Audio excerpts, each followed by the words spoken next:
మరొక నూతన శుభదినములో మమ్మల్ని అందరూ మీరు ప్రవేశింపజేశారు. తండ్రి, మాకు జీవాన్ని, ప్రాణాన్ని, ఆరోగ్యాన్ని ఇచ్చి సజీవులుగా ఉంచినందుకై స్తోత్రం. సజీవులే కథ ప్రభు నిన్ను స్తుతించేది. మృతులు నిన్ను స్తుతించలేరు. సజీవులమైనటువంటి మేము అందరము ప్రభా సజీవుడు అయిన నీ పాదాలు పట్టుకుంటూ మిమ్మల్ని అర్థిస్తూ నీ వైపు చేతులు చాపుతూ ఉండగా, నీ వైపు ఎదురు చూస్తూ ఉండగా, నీ కృపగల పాద సన్నిధి మా అందరితో ఉంచి నడిపించండి, సహాయం చేయండి. తండ్రి, నిబిడలైనటువంటి మేమందరం ప్రభా నిబిడలు ఆసక్తితో, ప్రేరేపణతో పాటలు పాడిన బిడ్డలు ఉన్నారు, ప్రార్థించిన బిడ్డలు ఉన్నారు, తండ్రి నడిపించిన బిడ్డలు ఉన్నారు. అలాగూ ప్రభా 10 నిమిషాలు ప్రభా నీ సన్నిధిలో చేరి తండ్రి వాక్యాన్ని వింటూ ఉండగా నీ సన్నిధి కాంతిని మా మీద ప్రకాశింపచేయండి. మా హృదయాలకు, మా మనసులకే వాక్యం కావాలో మీరే వినిపింపజేస్తూ మనకై కనపరుస్తూ యేసయ్య అతి ఉన్నతమైన నామములో అడిగి వేడుకుంటూ ప్రార్థన చేస్తూ ఉన్నాము తండ్రి, ఆమేన్. ప్రభునందు ప్రియమైన దైవ జనాంగమా, ఈ శుభదినములో పరిశుద్ధ బైబిల్ గ్రంథముల నుండి ఎఫ్రాయిమును గురించి కొన్ని ఆధ్యాత్మికమైనటువంటి విషయాలను మనం నేర్చుకుందాం. చాలా విశేషమైనటువంటి దైవ వాక్యాన్ని, భక్తుల విషయాలను మనము చదువుతూ ఉన్నాం, వింటూ ఉన్నాం. ఆధ్యాత్మికంగా ఉదయకాలపు వేళలో మంచి వర్తమానాలను కూడా మనం వింటూ ఉన్నాం. దేవుడు అలాగూ నడిపిస్తూ మనము వాక్యాల ద్వారా దేవాతి దేవుడు మనము అలాగూ నడిపిస్తున్న దేవునికి మనం ఎంతైనా కృతజ్ఞతాస్తులు మనము చెల్లించే వారిగా ఉండాలి. వింటూ ఉండగా, చదువుతూ ఉండగా, ధ్యానిస్తూ ఉండగా దేవుడు ఎన్నో పరిశుద్ధ బైబిల్ గ్రంథంలో ఉన్నటువంటి దేవుని వాక్యాలను మనకు ఆయన నేర్పిస్తూ ఉన్నాడు. ఆ నేర్పించే విధానంలో నేర్చుకొని అనేకులకు దేవుని గురించి తెలియజేసే వాటిని దేవుడు మనకు ఆయన జ్ఞాపకం చేస్తూ ఉన్నాడు. ఎఫ్రాయిమును గురించి మనం పరిశుద్ధ బైబిల్ గ్రంథంలో మనం ధ్యానం చేస్తూ ఉన్నప్పుడు ఎఫ్రాయిము ఎవరు, ఎఫ్రాయిము ఎలాంటి వాడు, ఎఫ్రాయిము జీవితం ఎలాంటిది, ఎలా అయిపోయాడు అనేటువంటి విషయాలను క్లుప్తంగా ఈ శుభదినములో మనము ధ్యానం చేద్దాం. ఎఫ్రాయిము ఆదికాండం 41వ అధ్యాయం, ఆదికాండం 41వ అధ్యాయం 52వ వచనాన్ని మనం చదివితే, ఎఫ్రాయిము ఎవరు అంటే దేవుడు, పరిశుద్ధాత్మ దేవుడు అక్కడ చక్కగా తెలియజేస్తూ ఉన్నాడు. ఆదికాండం 41వ అధ్యాయం 52వ వచనంలో చక్కటి మాట. చదువు. తరువాత అతడు నాకు బాధ కలిగిన దేశమందు దేవుడు నన్ను అభివృద్ధి పొందించినని చెప్పి 2వ వానికి ఎఫ్రాయిము అను పేరు పెట్టెను. ఆమేన్. దేవునికి స్తోత్రం. ఇక్కడ ఒక చక్కటి మాట మనం గమనిస్తే, ఎఫ్రాయిము ఎవరు అని మనం గమనిస్తే యోసేపు కుమారుడు. అతడు ఐగుప్తులో ఉండగా పుట్టినటువంటి వాడు. ఎఫ్రాయిము మనం చదువుతూ ఉన్నప్పుడు యోసేపునకు రెండవ కుమారుడు ఎఫ్రాయిము. ఎఫ్రాయిము అనగా అర్థం ఏంటంటే అభివృద్ధి లేక ఫలం. అభివృద్ధి లేక ఫలం. యోసేపు అక్కడ చక్కగా ఒక సంగతి జ్ఞాపకం చేస్తూ ఉన్నాడు. 50 నుండి 52 వచనాల వరకు మనం చదివితే యోసేపు ఎఫ్రాయిమును గురించి జ్ఞాపకం చేస్తూ, యోసేపునకు 2 కుమారులు, వారిలో జ్యేష్ఠుడు మనష్షే, రెండవ వాడు ఎఫ్రాయిము. అయితే ఎఫ్రాయిముకు ఎందుకు ఆ పేరు పెట్టాడు అని మనం చదివితే, అతడు నాకు బాధ కలిగిన దేశమందు దేవుడు నన్ను అభివృద్ధి పొందించినని చెప్పి రెండవానికి ఎఫ్రాయిమును పేరు పెట్టెను. ఎఫ్రాయిము మంచివాడు, జ్యేష్ఠుడు, యోసేపునకు కుమారుడు అని మనం చదువుతూ ఉన్నాం. దేవుడు అంత మాత్రమే కాదు కానీ 48వ అధ్యాయం, ఆదికాండం 48వ అధ్యాయంలో మనం చదివితే 17 నుండి 20 వచనాల వరకు మనం చదివితే అక్కడ కూడా ఒక శ్రేష్టమైనటువంటి మాటను దేవాది దేవుడు జ్ఞాపకం చేస్తాడు. దేవుడు అక్కడ చదువుతూ ఉండగా ఎఫ్రాయిముకు జ్యేష్ఠత్వపు కుమారునిగా లేక జ్యేష్ఠుడిగా అతడు దీవెనను అందుతూ ఉన్నాడు. యాకోబు ద్వారా ఆశీర్వదించబడుతున్నటువంటి ఎఫ్రాయిమును మనం గమనిస్తాం. అన్ని విధానాలుగా దేవుడు ఎఫ్రాయిమును ఆశీర్వదిస్తూ ఉన్నాడు, అభివృద్ధి చేస్తూ ఉన్నాడు. పెద్దవాడికి జ్యేష్ఠత్వపు హక్కు రావాలి, కానీ దేవుడు యాకోబు ద్వారా చిన్నవాడైన ఎఫ్రాయిముకు దేవుడు దీవిస్తూ ఉన్నాడు, జ్యేష్ఠత్వపు హక్కును పొందుకున్నాడు. ఎఫ్రాయిము జీవితంలో అనేకమైనటువంటి ఆశీర్వాదాలను ఎఫ్రాయిము పొందుకున్నాడు, దేవుడే ఇచ్చాడు. యాకోబు అంటాడు కదా, అది నాకు తెలుసు, నాకు తెలుసు. యోసేపు అలా కాదు నాన్న అంటే, నాకు తెలుసు అని ఎఫ్రాయిమును దేవుడు ఆశీర్వదిస్తాడు, ఆశీర్వదిస్తాడు. మనం చదువుకున్నటువంటి లేఖన భాగంలోనే ఎఫ్రాయిమును గురించి మనం చదువుతూ ఉన్నప్పుడు ఇర్మీయా గ్రంథంలోనే 31వ అధ్యాయం 9వ వచనంలోనే మనం చదివితే, ఆఖరి భాగంలో 9వ వచనంలో మనం చదివితే, ఎఫ్రాయిము నా జ్యేష్ఠ కుమారుడు కాడా అని అంటాడు. ఎఫ్రాయిము జ్యేష్ఠ కుమారుడు, దేవునికి ఇష్టమైన కుమారుడు. అందుకే 20వ వచనంలో మనం చదువు, ఎఫ్రాయిము నాకు ఇష్టమైన కుమారుడా, నాకు ముద్దు బిడ్డ అని అంటాడు. దేవునికి ఎఫ్రాయిము ముద్దు బిడ్డ, ఆయనకి ఇష్టమైన కుమారుడు, ఆయనకి ఇష్టమైన కుమారుడు, ఆయనకు దేవాతి దేవునికి ముద్దు బిడ్డ. అంత మాత్రమే కాదు, నా జ్యేష్ఠ కుమారుడు, నా జ్యేష్ఠ కుమారుడు అని అంటాడు.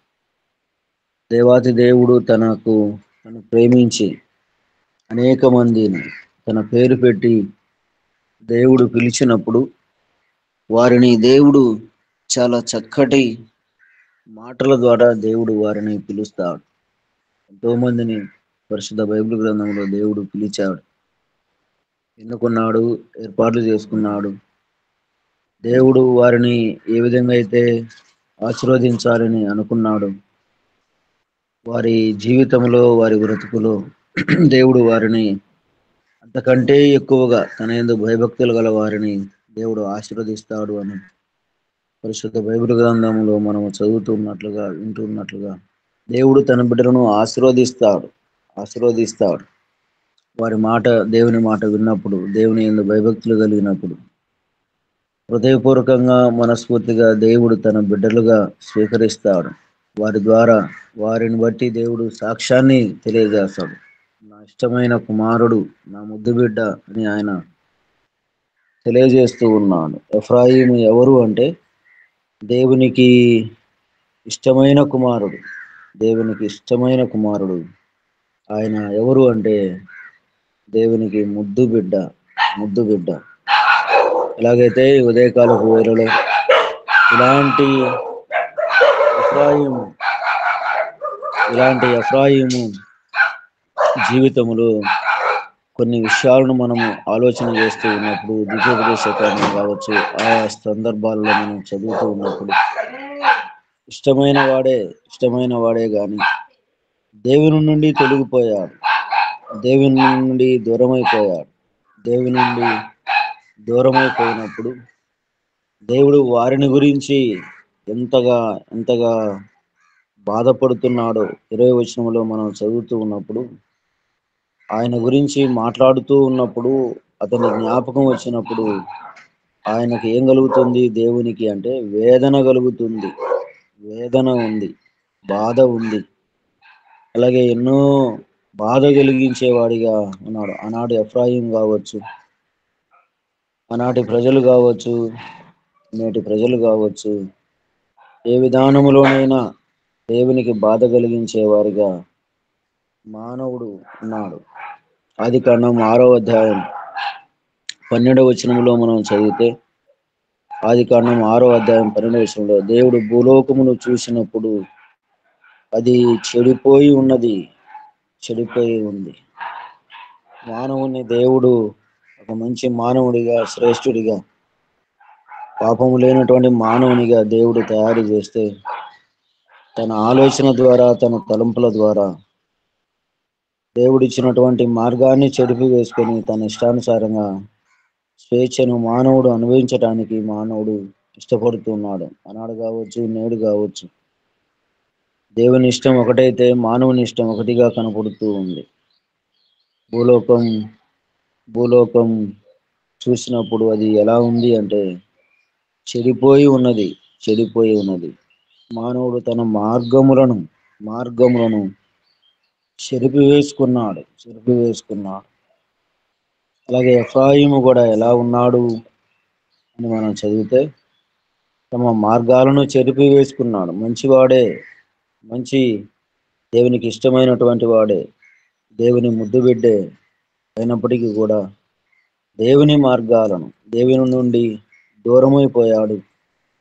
తన ఇష్టానుసారంగా బ్రతకటం ఆయన నేర్చుకున్నాడు. ఎఫ్రాయిము నేర్చుకున్నాడు.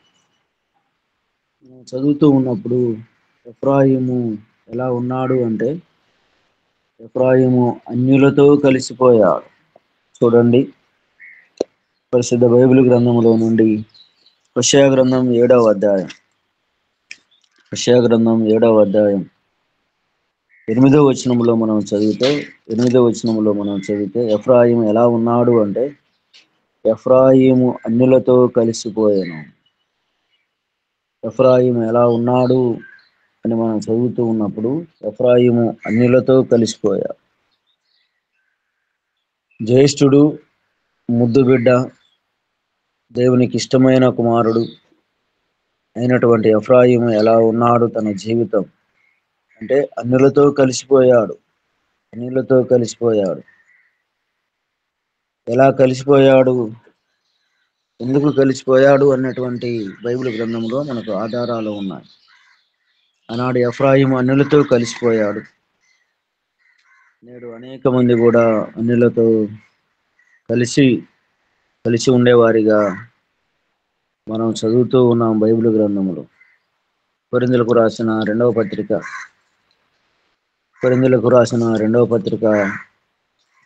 6వ అధ్యాయం 14వ వచనంలో మనం చదివితే ఒక చక్కటి మాటను మనం అక్కడ చదువుతూ ఉన్నాం. 14వ వచనం, 15వ వచనం, 16, 18 వచనాల్లో మనం చదివితే దేవుడు ఆ ఆఖరి మాటలు అంటాడు కదా, నేను వారిలో నివసించి సంచరించును, నేను వారి దేవుడనై ఉందును, వారు నా ప్రజలై ఉందురు, కావున మీరు వారి మధ్య నుండి బయలు వెళ్ళి ప్రత్యేకముగా ఉండుడి. 5వ వచనంలో మనం చదివితే, క్రీస్తునకు బెర్యాలతో ఏమి సంబంధం, అవిశ్వాసితో విశ్వాసికి పాలెక్కడివి అని అంటారు. ఎందుకు అని మనం గమనిస్తే, దేవుని బిడ్డలను ప్రత్యేకపరిచాడు. దేవుడు తన బిడ్డలను ఆయన ప్రత్యేకపరిచాడు. అన్యులతో సహవాసం ఎందుకు, అన్యులతో కలిసిపోవటం, వారితో సాంగత్యం చేయటం, వారితో సహవాసం చేయటం. 14వ వచనంలో మనం చదివితే, మీరు అవిశ్వాసులతో జోడులుగా ఉండకుడి, నీతికి దుర్నీతికి ఏమి సాంగత్యము కదండి. చాలా విషయాలు 14 నుండి 18 వచనాలు మనం చదివితే, ఎఫ్రాయిము అన్యులతో కలిసిపోయాడు. నేడున్నటువంటి దేవుని బిడ్డలమైనటువంటి అనేక మంది అన్యులతో సహవాసం చేయవద్దని దేవుడు చెప్పాడు. అన్యులతో కలిసి వారితో ఉండొద్దు అంటే ఈనాడు అనేక మంది ఉన్నారు. దేవుని ఇష్టమైనటువంటి కుమారులే గాని దేవునికి అయిష్టంగా బ్రతికే వారు లేకపోలేదు. యాకోబు పత్రికలో కూడా మనం చదివితే 4వ అధ్యాయం, యాకోబు పత్రిక 4వ అధ్యాయం 4వ వచనంలో మనం చదువుతూ ఉన్నప్పుడు ఒక చక్కటి మాట మనకు కనపడుతూ ఉంది. 4వ వచనంలో, ఈ లోక స్నేహం దేవునితో వైరమని మీరు ఎరగరా? ఈ లోక స్నేహం దేవునికి వైరం. వైరం ఈ లోకంలో స్నేహం చేస్తూ ఉన్నప్పుడు, సహవాసం చేస్తూ ఉన్నప్పుడు, అది దేవునికి ఇష్టం కాదు. అది దేవునికి అయిష్టమైనటువంటి కార్యం. ఒక విశ్వాసితోటే సహవాసం చేయాలి. నమ్మిన బిడ్డలు దేవుని సంబంధులుగా ఉండాలి. నమ్మినటువంటి వారు దేవునికి భయభక్తులు కలిగి జీవించాలి. దేవుడు ఒక విశ్వాసిని ప్రత్యేకపరిచినప్పుడు వారు అన్యులతో సహవాసం చేయకూడదు. కీర్తన గ్రంథంలో ఒక చక్కటి మాట ఉంది. వారు విగ్రహాలకు మొక్కిరి, అవి వారికి ఉరియాయను. అన్యులతో కలిసి విగ్రహాలకు మొక్కారు, అవి వారికి ఉరి అయింది. ఆనాటి ఇశ్రాయేలు కావచ్చు, నేటి విశ్వాసులమైన అనేక మంది కావచ్చు, అన్యులతో సహవాసం చేయకూడదు. ఎఫ్రాయిము మంచివాడే గాని తాను జీవిస్తున్న, తన బ్రతుకుతున్న దినాలలో అన్యులతో సహవాసం చేశాడు. ఆయన అలాగూ దేవుని నుండి దూరమైపోయాడు. ఆనాడు ఎఫ్రాయిము కావచ్చు, నేడు విశ్వాసులు కావచ్చు, దేవునికి విరోధంగా, దేవునికి అయిష్టంగా బ్రతికేవారు లేరా అంటే చాలా మందిని మనం గమనిస్తాం. ఈ లోక స్నేహం దేవునికి విరోధమైనటువంటిది. లోకములో అనేక మంది ఉండవచ్చు, లోకములో అనేక మందితో కలిసి తిరగవచ్చు, కానీ అయితే లోకములో నుండి ప్రత్యేకించబడి, లోకములో నుండి వేరు చేయబడి, లోకపు అలవాట్ల చేత, లోకములో ఉన్నటువంటి వాటినన్నిటినీ దూరం చేసుకొని ప్రభు ఇచ్చినటువంటి మార్గంలో, ప్రభు ఇచ్చినటువంటి సన్నిధిలో, సముఖంలో దేవుని ఆరాధిస్తూ మహిమపరుస్తూ అలాగూ కొనసాగిపోవాలని దేవాతి దేవుడు తన విశ్వాసులకు ఆయన జ్ఞాపకం చేస్తూ ఉన్నాడు. హెజ్కేలు గ్రంథంలో కూడా ఒక చక్కటి మాట మనం చదివితే 16:5 అనుకుంటా, ఆయన చూడగా అసహ్యునిగా కనపడుతారు. దేవుడు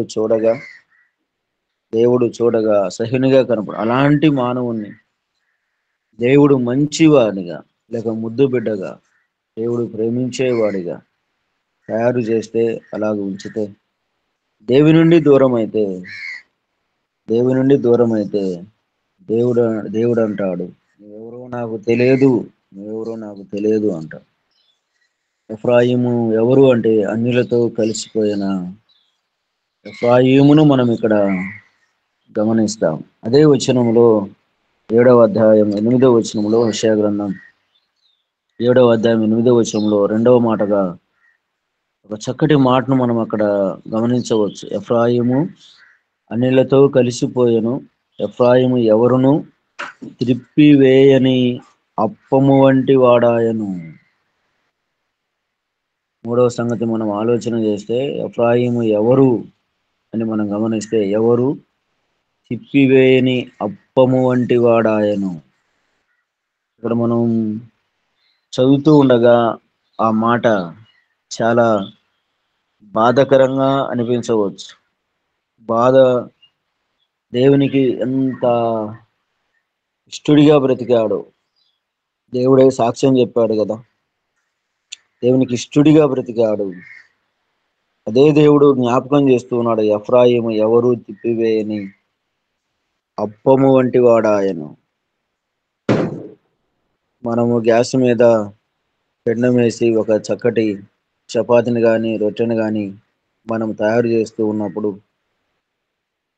ఆ రొట్టె ఎంతవరకు కాలాలో అంతవరకు కాలితే అది మనం తింటూ ఉండగా రుచికరంగా కనపడుతూ ఉంది. అది సరిగా కాలకపోతే అది మనకు తింటూ ఉండగా ఇబ్బంది కలిగిస్తూ ఉంది. రెండవదిగా అది ఎక్కువ గాలినా దాన్ని మనం తినటానికి ఇష్టపడం. కానీ ఎఫ్రాయిము ఎలా ఉన్నాడు అంటే, మామూలుగా కాలేంత వరకు కాలితే అది తినటానికి రుచికరంగా ఉంటుంది. తింటే ఆరోగ్యం, బలం. కానీ ఎఫ్రాయిం ఎలా ఉన్నాడు అంటే ఎవరు తిప్పివేయని అప్పము వంటి వాడాయను. కాలిపోతుంది, కాలిపోతుంది, అది నల్లగా మారిపోతుంది, ఆకారం కోల్పోతూ ఉంది, రుచిని కోల్పోతూ ఉంది, చూడటానికి అది బాగుండదు. ఎఫ్రాయిము జీవితం కూడా, బ్రతుకు కూడా అలాగే ఉంది, అలాగే ఉంది. ఎఫ్రాయిము ఎలాంటి వాడో, ఎలా దేవుని సన్నిధిలో సాక్ష్యం పొందాడో, ఎలాగూ బ్రతికాడో, ఎలాగూ జీవించాడో, ఎలాగూ రెండవ దినంలో ఆయన ఎలాగూ జీవిస్తూ ఉన్నాడో, బ్రతుకుతూ ఉన్నాడో,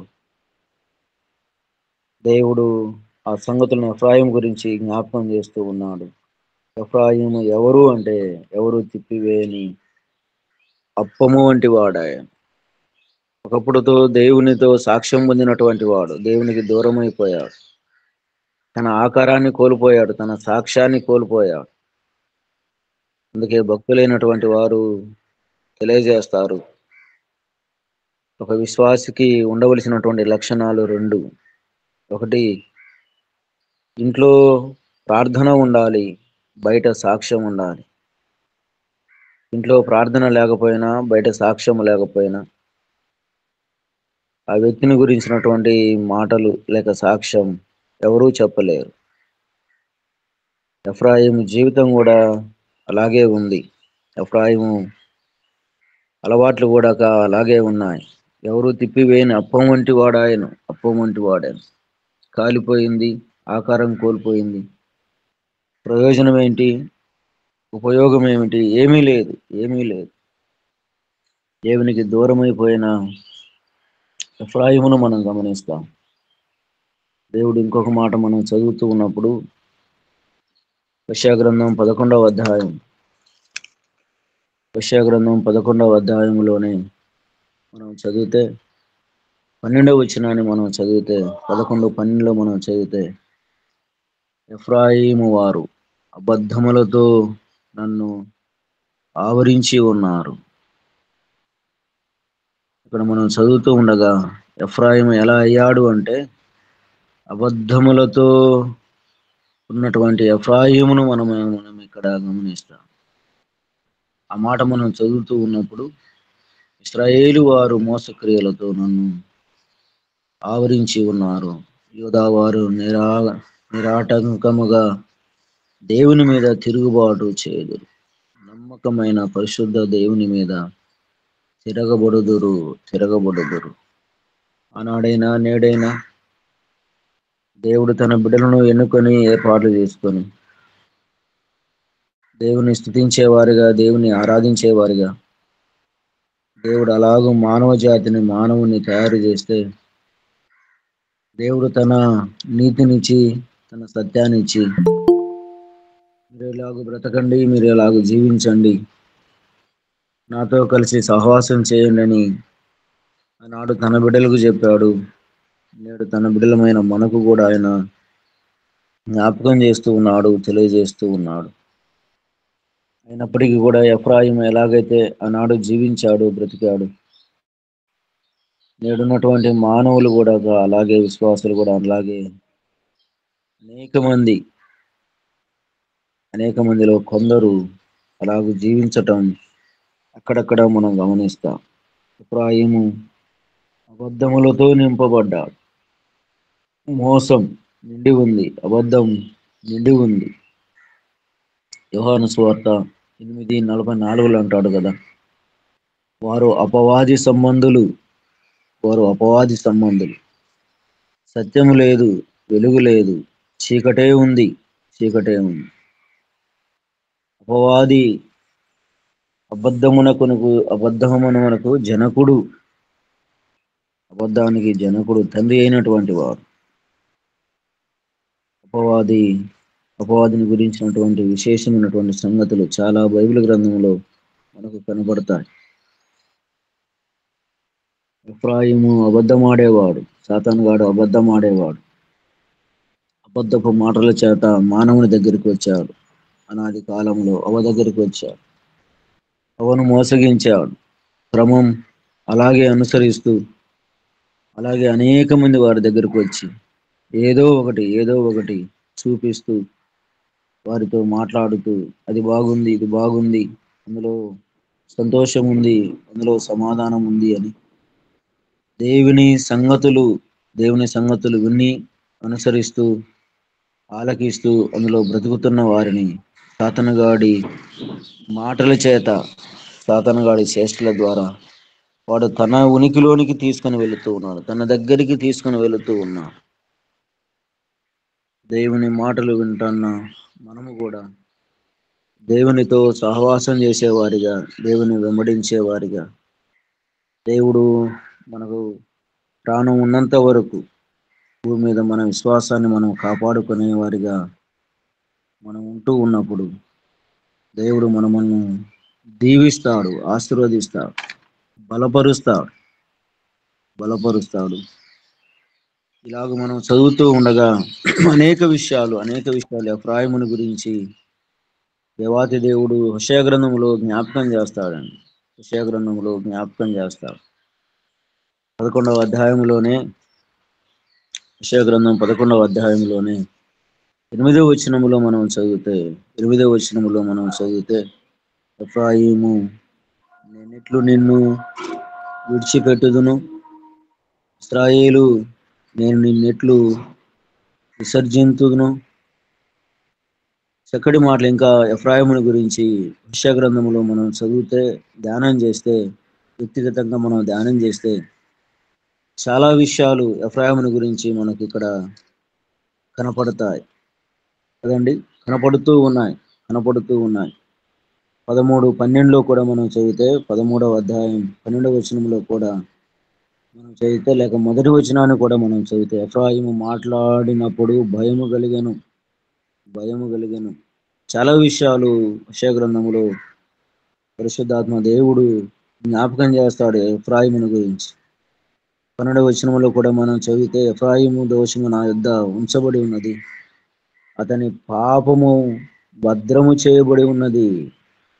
ఎఫ్రాయిము పాపము ఎలా ఉంది అంటే భద్రము చేయబడింది. ఈనాడు అనేక మంది పాపాలను కూడా దేవుడు జ్ఞాపకం చేస్తూ ఉన్నాడు, లేక భద్రం చేయబడింది. చాలా విషయాలు ఉన్నాయి. 8వ వచనంలో మనం ఆఖరిగా మనం చదువుతూ ఉన్నటువంటి మాట ఏంటంటే, 11వ అధ్యాయం 8వ వచనంలో, ఎఫ్రాయిము, నేనెట్లు నిన్ను విడిచిపెట్టుదును, కనికరము గల దేవుడు, ప్రేమగల దేవుడు, దయగల దేవుడు ఎఫ్రాయిమును ఆనాడు విడిచిపెట్టలేదు. దేవుడు నేడున్న తన ప్రజలను కూడా ఆయన విడిచిపెట్టేవాడు కాదు. ఎందుకంటే ఎఫ్రాయిముని గురించి మొదటిగానే మనం చదువుతాం, ఆయన జ్యేష్ఠత్వాన్ని పొందుకున్నటువంటి వాడు. ఎఫ్రాయిము ఆయనకి ఇష్టమైన కుమారుడు.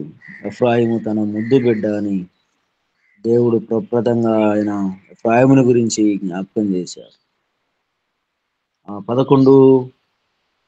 11వ అధ్యాయంలోనే మనం చదివితే 3వ వచనములో మనం చదువుతూ ఉన్నప్పుడు ఎఫ్రాయిముని గురించి ఒక చక్కటి మాట దేవుడు జ్ఞాపకం చేస్తాడని. ఎఫ్రాయిమును చెయ్యి పట్టుకొని వానికి నడక నేర్పిన వాడను నేనే, వారిని కౌగలించుకొనిన వాడను నేనే వారిని స్వస్థపరిచిన వాడనైనను ఈ సంగతి వారికి మనస్సున పట్టలేదు.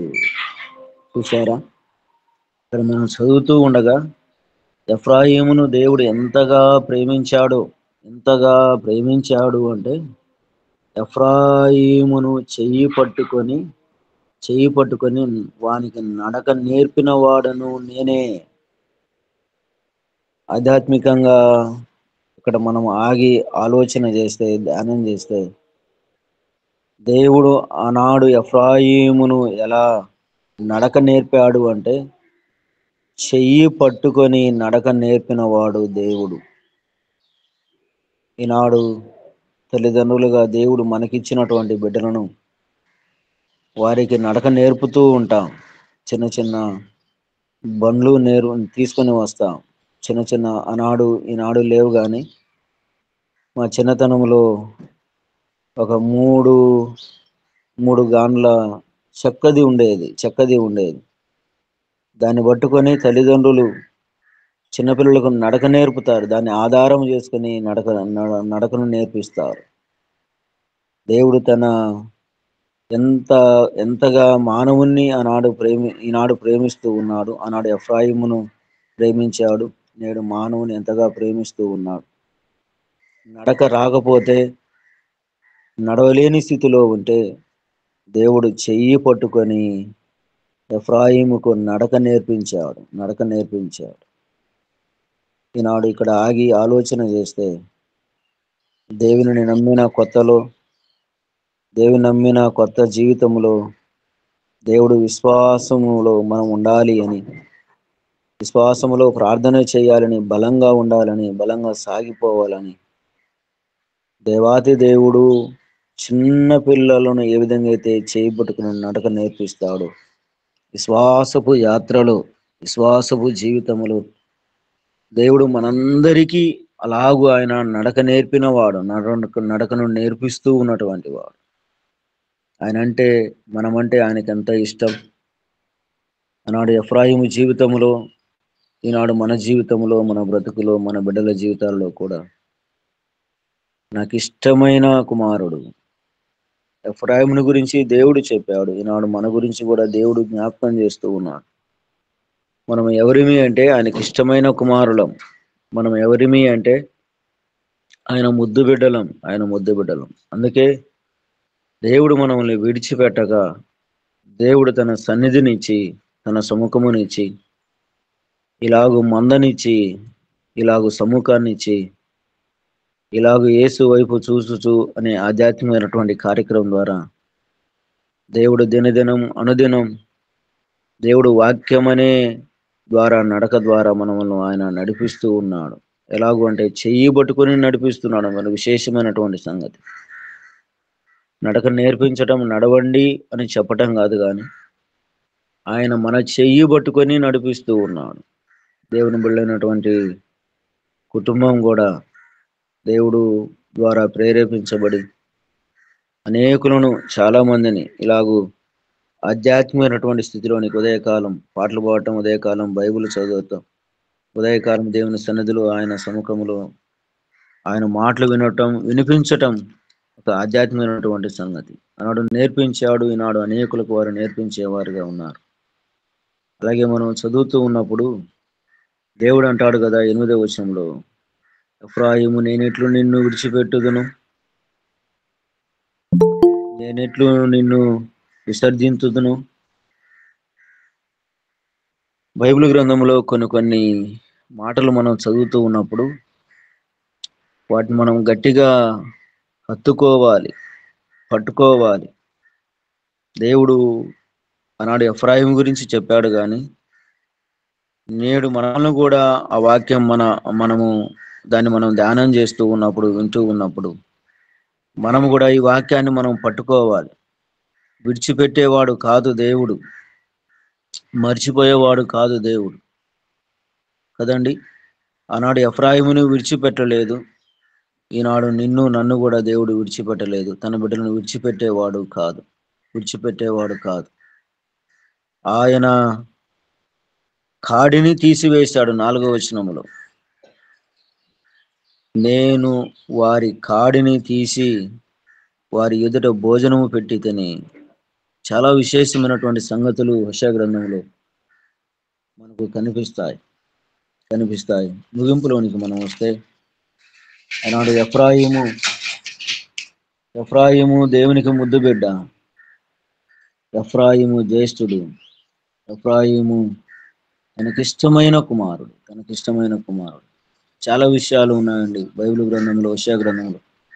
ఎఫ్రాయిము ఎవరు తిప్పివేయని అప్పం వంటి వాడు ఆయన. ఎఫ్రాయిము అన్యులతో కలిసిపోయాను. ఎఫ్రాయిము అబద్ధములతో నింపబడెను. ఎఫ్రాయిము పిరికి గుండెవాడు ఆయన. చాలా విషయాలు ఉన్నాయి. ముగింపులోనికి వస్తే, నేనెట్లు నిన్ను విసర్జిస్తాను. నాడు ఎఫ్రాయిము కావచ్చు, నేడు మనం కావచ్చు, దేవుడు బిడ్డలైనటువంటి అనేక మంది కావచ్చు, ఇక్కడ దేవుణ్ణి మనం పోలిస్తే దేవాతి దేవుడు తన కుమారుడైన యేసుక్రీస్తు వారు కూడా ఆయనకు ముద్దు బిడ్డ, ఏకైక కుమారుడు తన ముద్దు బిడ్డను, తన ఏకైక కుమారుడైన యేసు ప్రభు వారిని ఈ లక్షణాలు, ఈ అవగాహన కలిగినటువంటి మానవుల నుండి విడిపించటానికి దేవుడు తన ప్రియకుమారుడైన యేసుక్రీస్తు వారిని ఈ లోకానికి ఆయన పంపించాడు. తన స్వహస్తాలతో దేవుడు ముద్దగా ఉన్నటువంటి మట్టిని చేసి రూపాన్నిచ్చి తన జీవవాయువును వది తన గాలిని, జీవాన్ని మనలో వదగా నరుడు జీవాత్మ ఆయనను ఆది కాండములో మనం చదువుతున్న రీతిని బట్టి దేవాతి దేవుడు అలాంటి మనములను అలాంటి అనేక మందిని తన బిడ్డలుగా స్వీకరించాడు, తన సొత్తుగా స్వీకరించాడు. తన విధానములో ఆయన దేవుడు తన బిడ్డలను ఆశీర్వదించాడు. అయితే దేవుని నుండి విడిపోయి అలాగూ ఇష్టానుసారంగా బ్రతుకుతున్నటువంటి వారిని కూడా దేవుడు తన కుమారుడైన యేసుక్రీస్తు వారిని, తన కుమారుడైన ముద్దు బిడ్డను, తన కుమారుడైన జ్యేష్ఠుడైనటువంటి తన కుమారుణ్ణి ఈ లోకానికి ఆయన పంపించి నేనెట్లు అతన్ని విడిచిపెడతాను అన్నట్లుగా తన బిడ్డలైనటు వారందరినీ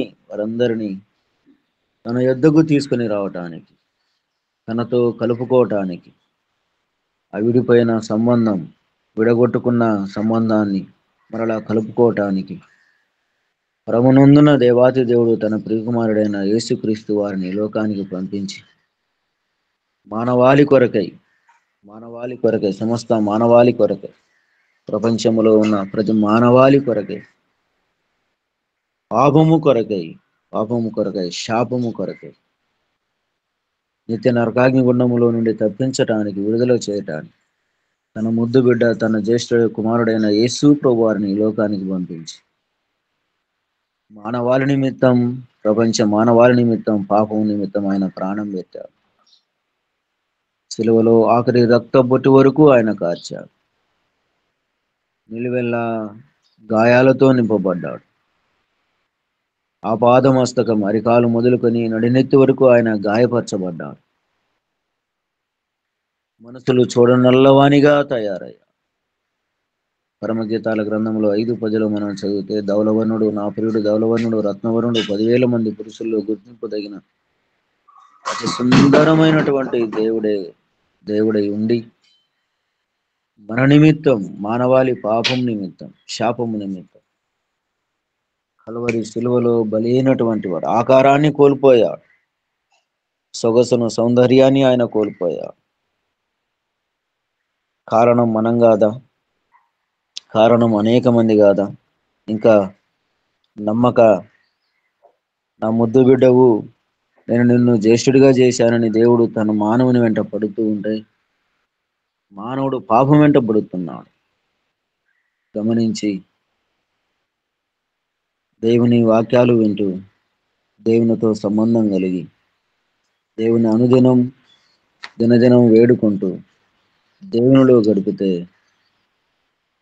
హోషేయ గ్రంథంలో మనం చదువుకున్నటువంటి మాటలో నుండి, వాక్యంలో నుండి, ఇర్మీయా గ్రంథంలో చదువుకున్నటువంటి గ్రంథములో మనం ఆఖరి వచనములో 20వ వచనములో ఆయన చదువుతున్న నన్ను జ్ఞాపకము, అతని గురించి విరోధం మాట్లాడినప్పుడల్లా అతని జ్ఞాపకము నన్ను విడవకున్నది, అతని గురించి నా కడుపులో చాలా వేదనగా ఉన్నది, తప్పక నేను అతన్ని కరుణిస్తాను. ఎఫ్రాయిమును కరుణించిన దేవుడు, వేదన పడుతున్న దేవుడు ఈనాడు పాపములో, శాపమున మానవాళి కొరకే వేదన పడుతున్నాడు, కరుణించేవాడిగా ఉన్నాడు. దేవుని సన్నిధికి వచ్చి దేవునితో వేడుకుంటే, ప్రభా కనికరించు అంటే ఆయన కనికరించగలిగినటువంటి వాడు, కరుణామయుడు. అతి కరుణామయుడైనటువంటి యేసు ప్రభు దగ్గరికి వచ్చి చేతులు జోడించి రణమిల్లి సాగిలపడి ప్రభు సన్నిధిలో వేడుకుంటే, ప్రార్థన చేస్తే ప్రభు కనికరించేవాడు, కాపాడేవాడు. ఎఫ్రాయిము జీవితంలో మన జీవితాన్ని అలవర్చుకొని, అలాగూ సరిదిద్దుకొని, చక్కదిద్దుకొని దేవుని సన్నిధిలో గడిపితే కనికరించే దేవుని వైపు ఉన్నాం. అటు కృప దేవాతి దేవుడు చేరవచ్చిన మనకందరికీ దేవుడు సదాకాలం తోడై ఉండి నడిపిస్తాడు. ఈ అవకాశం కలిగించినటువంటి దైవజనులు ధనరాజయ్య గారికి, వారి కుటుంబానికి, మీకందరికీ ప్రభునామములో వందనాలు తెలియజేస్తూ ఈ మాటలు నేను ముగిస్తూ ఉన్నాను. అందరికీ వందనాలండి. ఆమేన్. నా హృదయములోని చెడు తలంపులను ఛేదించు నీ వాక్యము. నా హృదయములోని చెడు తలంపులను ఛేదించు నీ వాక్యము. నీ రూపమునకు మార్చుము నన్ను, నీదు మహిమా కొరకేగా. నీ స్వరము వినిపించు ప్రభువా, నీ దాసుడా లాకించు. నీ స్వరము వినిపించు ప్రభువా, నీ దాసుడా లాకించు. నీ వాక్యమును నేర్పించు, దాని యందు నడుచున్నట్లు నీతో. నీ స్వరము వినిపించు ప్రభువా, నీ దాసుడా లాకించు.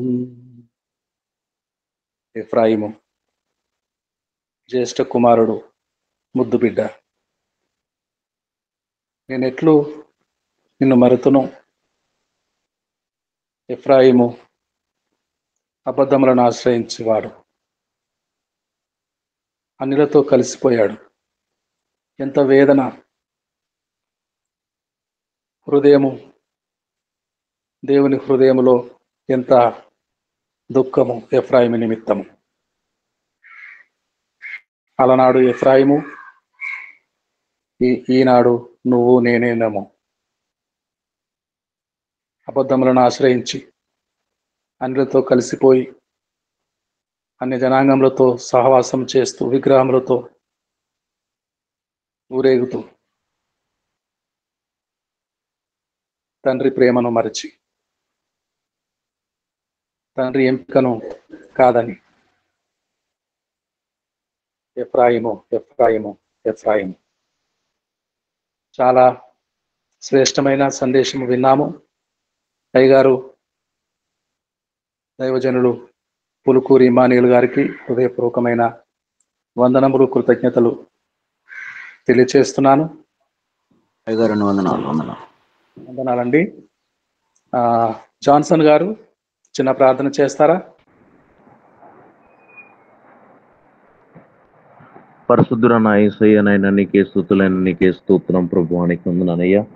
మరొక నూతన దీకల సమయంలో ప్రభువా అయ్యా, నీ జీవితాన్ని మాటలు వినడానికి, నేను స్థుతించడానికి, కనపరచడానికి నువ్వు నాకు మాకు ఎంత గొప్ప సమయం ఇచ్చినందుకు నీకు వందనాలు తండ్రి. ఇదిగో నాయనా యేసయ్య, తప్పిపోయిన బిడ్డలమైన మమ్మల్ని నాయనా నీకు వేదనకరంగా ఆయాస్కరంగా ఉన్నాను సరే ప్రభా, మరలా మమ్మల్ని పిలుచుకొని భద్రపరిచి నీ సన్నిధిలో భద్రపరిచి నీ కౌగుల్లో దాచుకున్న నీ ప్రేమను బట్టి నీకు వందనాలయ్యా. నా ప్రేమకు దాసులమైన మేము మా జీవితాంతం నీకు కృతజ్ఞతలమై నీకు ఇంకా మహింకరమైన ప్రభరీతులు మేము బతకటానికి, జీవించడానికి, మీట్లో ఉన్న మా అందరికీ నైనా గొప్ప నూతన ఆత్మీయ అభివృద్ధికరమైన జీవితాలు మాకు నువ్వు అనుగ్రహించమని అడుగుచున్నాను. దేవానికి స్తోత్రం.